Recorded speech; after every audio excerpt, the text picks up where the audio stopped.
How do you get leaner and bigger at the same time? How do you build more muscle tissue and get leaner at the same time? Well, generally, I don't really recommend you do that. And the reason is because there's certain variables that need to be in place when you're trying to get bigger, and they tend to be on the opposite end of the spectrum as the variables you need in order to get leaner. And let me explain that a little bit. So, in order to get bigger, it requires, or bigger muscles, it requires that certain variables are met. So those variables are progressive resistance. You need to get stronger over time. What else? Caloric surplus, nutrient surplus. Now, if you want to get leaner, if you want to get leaner, what's required is a caloric deficit. So they're kind of opposite ends of the spectrum. So is it possible to get leaner and bigger at the same time? For some people, yes. Genetically, some people can get leaner up to a certain point and still build muscle. Will they build muscle quicker if they're not trying to get leaner? Yeah, absolutely. Because if they're in a caloric surplus, your body's not reaching out. You know, it doesn't have to go searching within the own body for nutrients. It doesn't have to go breaking down muscle tissue or fat stores in order to get bigger, because you have enough nutrients from your intake. So you always have enough. Your body's never in the deficit. It's never in the breaking down mode or catabolic mode. It's always anabolic, which means growing. If you want to get leaner and bigger, here's what I suggest. First thing you want to have in place is that you must either retain strength or get stronger on your lifts. So generally, when you're in a caloric surplus, because your caloric intake is reduced, it's hard to train at the same level, because it's like having a performance car. If you don't put as much fuel in it, it's going to run out quicker. So the aim should be to try to maintain your strength, and that can be done with proper weight training. If you don't do excessive amounts of sets, or you don't do excessive amounts of reps, you can maintain some of your strength. Some of your strength will go down, actually, because if you reduce your carbohydrates, for example, carbohydrates hold water, and the water content increases your body's leverage, right? In movements like squatting and deadlift.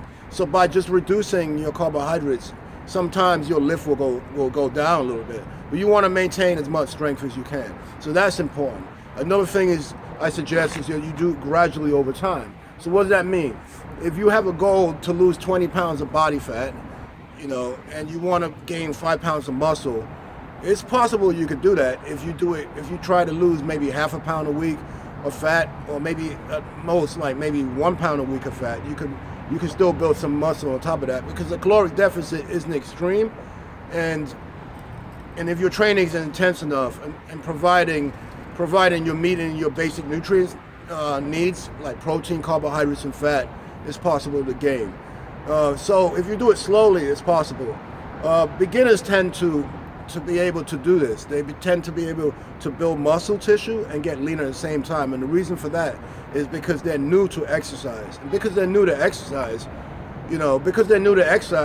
any little exercise is gonna increase their lean muscle tissue. But what happens is, as you go from a beginner to intermediate to advanced stages, it becomes harder and harder to actually build muscle, even on a caloric surplus. So my recommendations, like I said, if you want to get leaner, you want to do it gradually and slowly over time. Try to retain your strength. What else? Don't change your exercises. Do the same exercises that you did that made you big in the first place. I see a lot of people saying they have off-season exercises, in-season exercises. So off-season, they're going to do squats, deadlifts, bench press, and stuff like that. And then when it's time to get leaner, they're like, I'm going to do flies, I'm going to do cable crossovers. All exercises you do are mass builders, but there's the compound movements, the bench presses, the squats, the deadlifts, the bent over rows, the military presses. Those exercises work more muscle tissue. They allow you to work with a heavier load, so you get more stimulation from them.